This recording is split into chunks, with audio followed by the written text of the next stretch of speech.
오늘은 민수기 26장의 말씀을 보도록 하겠습니다. 이 26장의 내용은 하나님께서 이스라엘 백성을 출애굽시킨 이후에 광야 40년 여정 가운데 하나님께서 만나와 메추라기로 먹이시고 그들을 이끌어 가셨습니다. 그리고 이제 가나안 땅에 정착하기 그래 전에 먼저 이스라엘 백성들을 정리시키고 그리고 그들의 인구 조사를 통해서 앞으로 되어질 일들, 가나안 땅에 정착해서 그들이 땅을 분배하고 그들이 그것에서 살아갈 준비하는 그 과정으로서의 인구조사를 명령하는 내용인데요.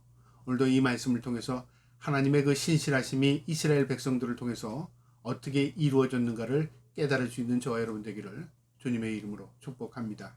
26장 1절에 연병 후에 여호와께서 모세와 제사장 아론의 아들 엘르아살에게 말씀하여 이르시되, 먼저 26장 초반에 연병 후라는 말로 시작합니다. 그러니까 연병은 어떻게 일어났냐면요.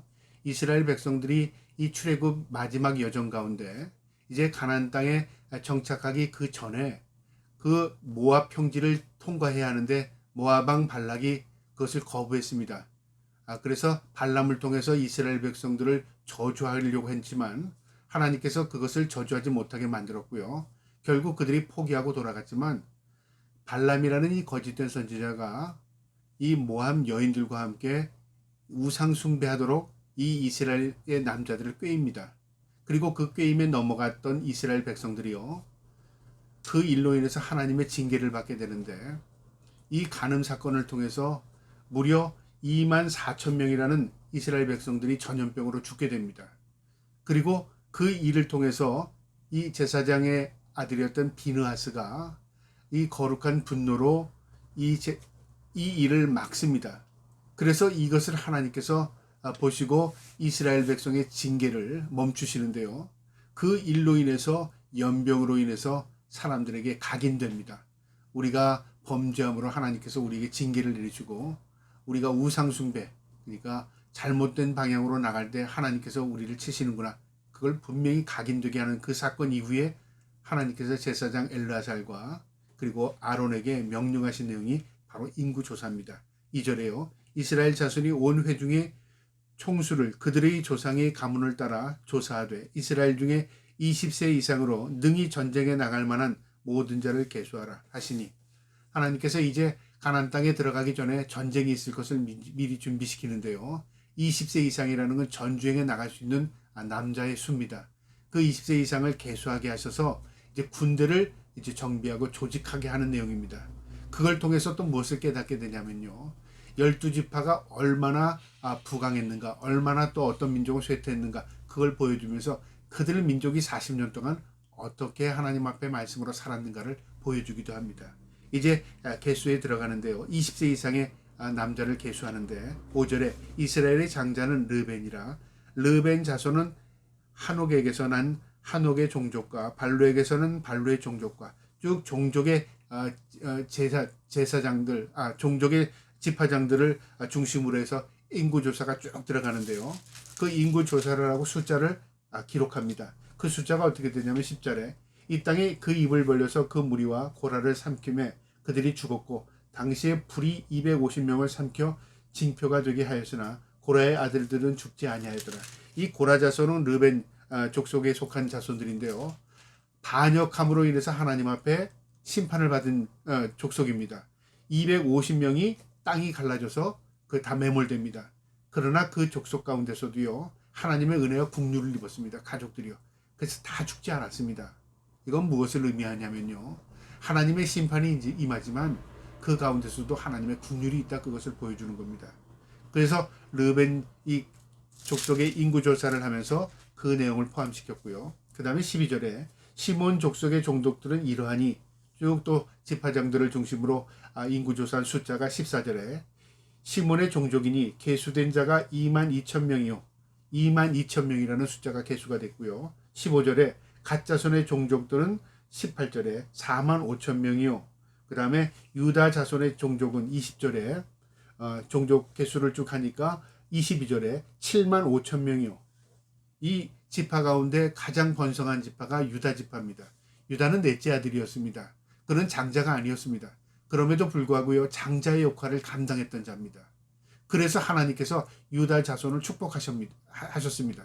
그리고 이스라엘 백성들이 광야를 이동할 때도 제일 가운데서 제일 앞에서 전진하게 했습니다. 그러니까 영적인 장자의 역할을 했던 유다 지파가 나중에 그 후손들을 계수했더니 숫자도 가장 많았습니다. 이게 번성한 축복이죠. 여러분, 우리의 당대에 끝나는 게 아닙니다. 하나님의 약속은요, 우리의 당대에 끝나는 게 아니라 우리 후손들에게도 영향을 미치는 것입니다. 그래서 내가 어떻게 사느냐는요, 나 하나만의 인생이 아니라 내 후대가 어떻게 될 것인가를 예측할 수 있는 것입니다. 우리가 가장 큰 것으로 믿음으로 살면 어떻게 될까요? 후손들이 좋은 열매를 맺죠. 이게 성경이 우리에게 주는 교훈입니다.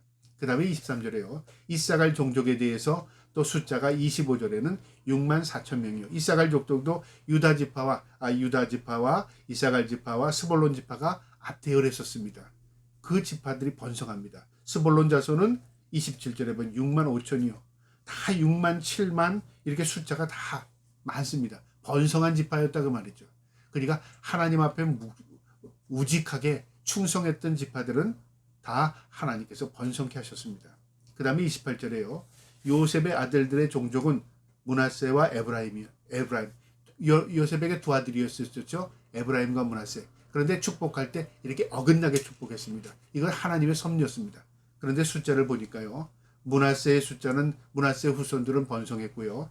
에브라임 후손들은 오히려 숫자가 줄어들었습니다. 35절에 에브라임의 종족들은 숫자가 3만 2,500명이었더라. 베냐민 자손의 숫자는 4만 5,600명이었더라. 여러분, 하나님의 약속은요, 그 당시에는 아무것도 아닌 것 같지만 시간이 지남에 따라 명확하게 드러납니다. 그래서 우리가 하나님의 은총을 입어야 하는 것입니다. 42절에요. 단족속의 숫자는 6만 4,400명이고 44절에 아셀 자손의 족속은 47절에 5만 3,400명이고 48절에 납달리의 자손의 숫자는 50절에 4만 5,400명이었더라. 51절에 이스라엘 자손의 계수된 자가 60만 7,740 60만 7,130명. 그러니까 남자만 계수한 거죠. 그러니까 남자의 숫자가 60만이었으니까 가족 숫자, 아이들 숫자를 보면 최소한 200에서 300만이 됐다고 보는 것이죠. 숫자가 남자를 계수했으니까요. 그러니까 이 많은 200에서 300만 되는 이 인구가 광야에서 40년 동안을 살 수 있도록 하나님께서 먹이시고 입히셨습니다. 뿐만 아니라 1세대는 범죄함으로 인해서 하나님께서 그들을 다 광야에서 죽게 만듭니다. 그리고 그의 후손이 2세대만을 계수했더니 또 이 숫자가 나오는 겁니다. 그리고 2세대에게 하나님의 약속의 성취로 가나안 땅을 정착하게 합니다. 신실하신 하나님이시죠. 우리의 죄악의 대가는 우리가 치르게 되지만요. 그런 하나님의 약속은 없어지는 게 아닙니다. 그 약속은 그 후대에게 성취됩니다. 53절에요. 이 명수대로 땅을 나눠주어 기업을 삼게 하라. 이 숫자대로 명수대로 사람 수대로 땅을 나누라. 이건 무엇을 의미하면 공평하게 하라는 의미입니다. 그 다음에요. 54절에 수가 많은 자에게는 기업을 많이 줄 것이요 수가 적은 자에게는 기업을 적게 줄 것이니 그들이 이 계수된 수로 각기 기업을 삼되 오직 그 땅은 제비 뽑아 나누어 그들의 조상 지파의 이름을 따라 얻게 할지니라. 법칙이 두 일입니다. 공평하게 나누라. 그 다음에 땅을 지파별로 구별할 때는 제비 뽑아라 그 말이죠. 위치는 하나님이 정해 주신다 그 말입니다. 여러분, 모든 게 하나님의 뜻 가운데 있는 겁니다. 분배하는 것, 그 다음 우리가 어떻게 하는 것, 다 하나님이 계획하시고 하나님의 섭리대로 땅도 분배되고 또 그 분배된 땅에서 그들이 공평하게 나누게 하는 것도 하나님의 뜻 가운데 있었다 그 말이죠. 공평하신 하나님, 우리가 그러잖아요. 무엇이 공평합니까? 하나님의 관점에서는 제비 뽑아. 그러니까 우리가 어떤 걸 좋고 나쁨을 선택하는 게 아니라 하나님이 우리의 상황을 주신 것에 대해서 만족하고 감사하며 사는 것입니다. 여러분, 누가 가난하게 태어나고 싶고 누구는 부자로 태어나기를 원했습니까? 아닙니다. 태어나 보니까 상황이 그런 겁니다. 그건 섭리입니다. 그러나 그곳에서 우리가 하나님을 신뢰하고 믿음으로 살면 그것이 되게 은총이요 복이 되는 것입니다. 우리는 항상 세상적인 관점으로 비교하고 살잖아요. 그것은 타당하지 않는 것입니다. 하나님과의 나의 관계에서 하나님 나에게 주어진 것에서 최선을 다하고 나에게 주어진 것에서 감사하며 살면 그것이 은총이요 복이 될 뿐만 아니라 그것이 진짜 복임을 깨닫게 됩니다. 56절에요. 그 다소를 막론하고 그들의 기업은 제비 뽑아 나누어질지니라.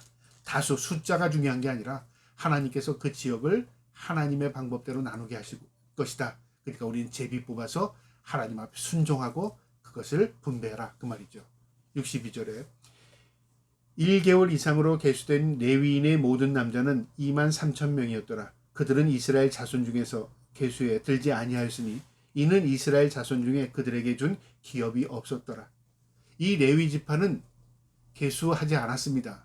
왜냐하면 그들은 성전을 지키고 하나님의 일을 순종하고 그 다음에 하나님의 일을 전적으로 맡아서 하는 자들입니다. 그러니까 전쟁에 나가는 게 아니죠. 그러나 그들은 무엇을 해야 하냐면요. 하나님의 일을 끊임없이 이 일을 지속하는 것이고 이스라엘 백성들의 삶의 터전에서 하나님의 말씀을 증거하고 그들이 제사하는 것에 또 하나님 앞에 드려지는 것에 그들이 일을 역할을 감당하는 겁니다. 전적인 하나님의 일을 감당하는 자들이죠. 63절에요. 이는 모세와 제사장 엘르아살이 계수한 자라. 그들이 여리고 맞은편 요단강 모압 평지에서 이스라엘 자손을 계수한 중에는 모세와 제사장 아론이 시내 광야에서 계수한 이스라엘 자손은 한 사람도 들지 못하였으니 무슨 의미냐면 이스라엘 백성들이 신의 광야에서 계수했습니다. 첫 번째 인구조사였죠. 두 번째 인구조사할 때는 아무도 남지 않고 다 죽었다 1세대는 그 말이죠. 그리고 남은 자들은 2세대만 남았는데 그 중에 두 사람이 남아 있습니다. 누구냐면 바로 여호수아와 갈렙입니다. 65절에요. 이는 여호와께서 그들에게 대하여 말씀하시기를 그들이 반드시 광야에서 죽으리라 하였습니다. 왜 죽었습니까? 불순종으로 죽었습니다. 광야에서. 그런데 2세대는 하나님의 약속을 이어받아서 가나안 땅에 정착합니다. 그런데 두 사람이 있습니다. 그러므로 여분네의 아들 갈렙과 눈의 아들 여호수아 외에는 한 사람도 남지 아니하였더라. 두 사람만이 남겨진. 왜 그 두 사람만 남겨졌죠? 그들은 정탐꾼으로 가데스 바네아에서 파송되어서 이미 가나안 땅에 들어가서 정탐하고 들어와서 보고했습니다. 그 보고 때 할 때 10사람은 다 부정적인 보고를 했습니다.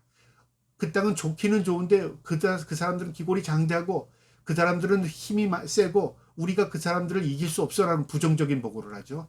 여호수아와 갈렙은 그렇게 하지 않았습니다. 보여준 대로 보고했습니다.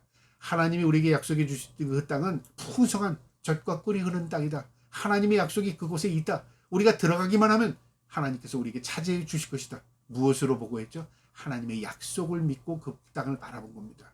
여러분, 그래서 그 약속대로 그들은 하나님의 약속이 그들에게 임한 겁니다. 여러분, 이 말씀의 교훈은 마음에 새기시고요. 우리가 똑같은 상황에서 똑같은 것을 보고 똑같이 살아갈지라도 어떤 마음으로 살아가느냐에 따라서 결과는 완전히 다릅니다. 내 관점에서 부정적으로 세상을 바라보면 그 결과가 그대로 자신에게 임하지만 하나님의 관점에서 하나님의 약속을 바라보면요. 그것은 하나님의 약속대로 성취되는 것입니다. 저와 여러분이 이 말씀의 약속을 마음에 새기고 오늘 하루도 하나님의 약속을 바라보고 믿음으로 살 수 있기를 주님의 이름으로 축복합니다. 아멘.